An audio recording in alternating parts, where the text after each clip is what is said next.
Hello Gemini, Sun, Moon, Rising, and Venus signs. Kamusta kayo? Sana po'y nasa mabuti kayong kalagayan. Welcome back po sa Star Tarot. At kung bago kayo rito, welcome din po kayo. Please subscribe, like, share my videos, and leave me a comment kung naka-resonate po kayo. Thank you. So, first card First card ni Gemini, we have the Ace of Wands. Si Ace of Wands is a new beginning energy, you know. Ibig sabihin nito na merong bagong ganap, merong bagong mangyayari sa buhay ninyo. Merong sisimula kayo ng bagong chapter sa buhay mo, and that this opportunity could be related to something na pwede ninyong simulan, palaguin, 'di ba, hanggang sa mapagtagumpayan ninyo. So this could be like an opportunity linked sa pupuwedeng maging source of income ninyo, pupuwedeng maging trabaho, career ninyo, ganyan. At, since this is one's energy, so this could be related to your creativity, you know. Maaaring related ito sa ano ninyo, related ito sa pupuwedeng career, trabaho, at maaari na ito yung magagamit niyo na dito siguro yung inyong passion.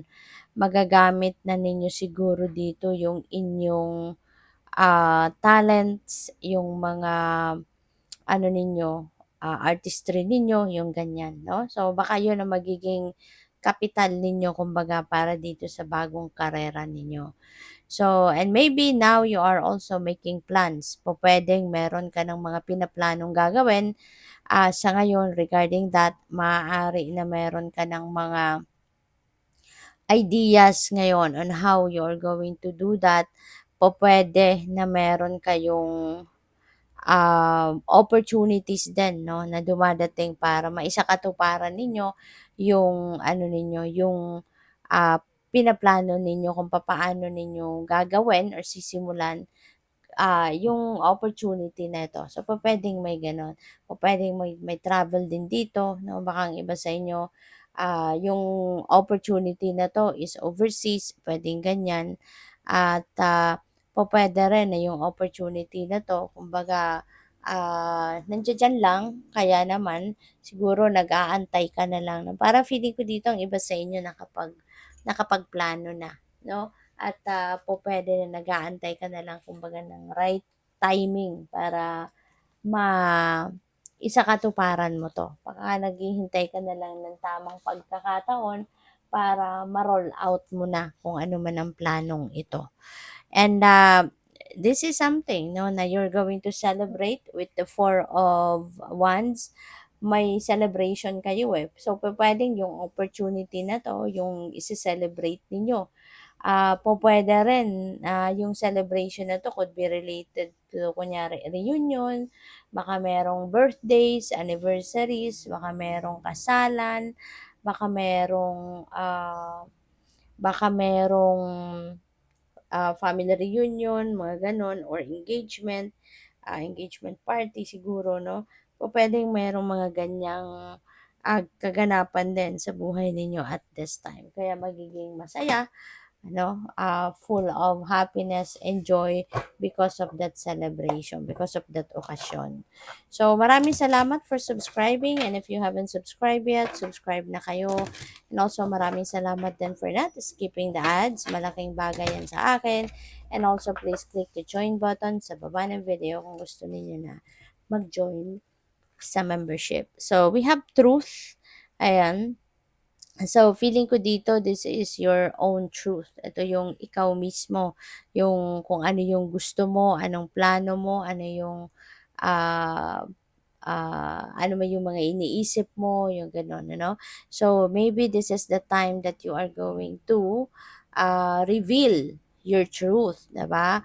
Kasi baka dati nagsisekreto ka, baka dati kasi pupuwedeng nahihiya ka, may mga iniisip ka, may mga pinaplano ka pero maaaring sinasarili mo lang 'yon. So now, pupuwedeng share mo na 'yan sa iba, sasabihin mo na "These are my plans, this is what I'm going to do." Mga gano'n ba, 'no? So, what else? We have awareness, ayan. So, new ideas 'no, coming in, may mga bagong ideya, may mga bagong ideya, may mga bagong ano kayo rito, new ideas, new information, new inspiration, nandiya diyan paparating na magkakaroon na kayo ng, mas maraming ano, magkakaroon na kayo dito ng mas maraming um, ideas on how you're going to reach for your goals, 'di ba? Yung mga ganyan. So, pay attention to those ideas, to those inspiration, to those intuitive messages na papadala sa iyo ng divine kasi that's what is going to guide you towards the right path. Yun ang magdadala sa inyo sa tagumpay. Yun ang magdadala sa iyo sa katuparan 'no, ng inyong mga pinapangarap.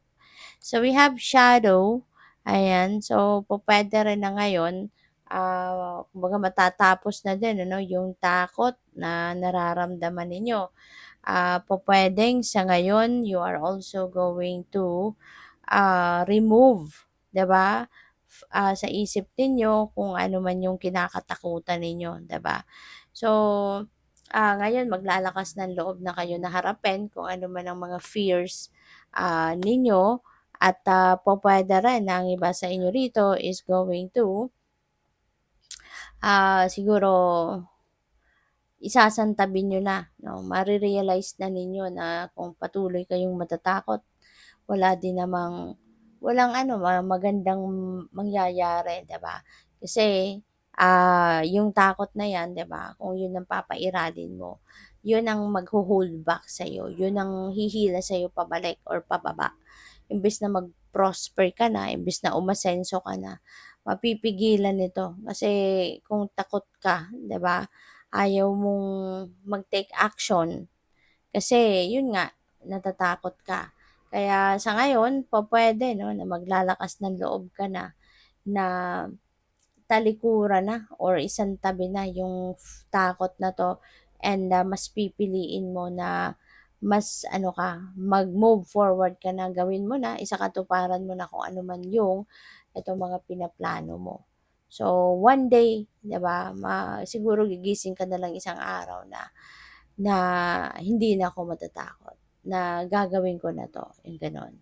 So, we have balance, alright? Balance.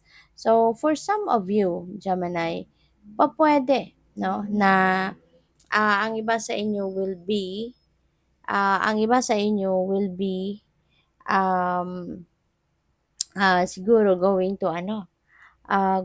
to bring the balance back in your life na.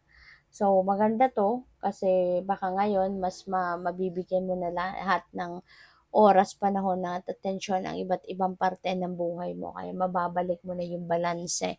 And when balance is back 'no, eto na maganda na magiging sitwasyon kasi mawawala na yung takot mo, mawawala na yung mga worries mo, mawawala na yung stress mo kasi kumbaga maayos na ang lahat, eh. Wala ka ng kailangang ipag-alala, 'di ba? Kaya maganda 'to. Ito na yung simula ng magagandang pangyayari na sa buhay. Good luck. Thank you for watching. Love and light. Namaste.